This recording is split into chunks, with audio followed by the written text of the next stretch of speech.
டாஸ்மாக் மது கடைகள்ல 21 வயதுக்குட்பட்டோருக்கு மது விற்க தடை விதிக்கப்பட்டிருக்கிறது. ஒரு புதிய விதி அமலுக்கு வந்திருக்கிறத நம்ம பார்க்கிறோம். விவரங்களோட செய்தியாளர் தேவநாதன் இணைந்திருக்கிறார்.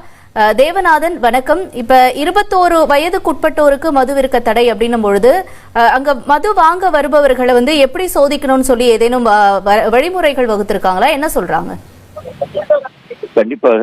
அதாவது தமிழகத்தில் புதிய அரசு பதவியேற்ற பிறகு பார்த்தோம் அப்படின்னா, தமிழகத்துல பள்ளி கல்லூரிகளுக்கு அருகே மற்றும் வழிபாட்டு தலங்களுக்கு அருகே, அதே போல பார்த்தோம் அப்படின்னா பொதுமக்கள் அதிக கூடும் பகுதிகளில் இருக்கிற டாஸ்மாக் கடைகளை மூடுவதற்கு ஒரு உத்தரவு பிறப்பிக்கப்பட்டது.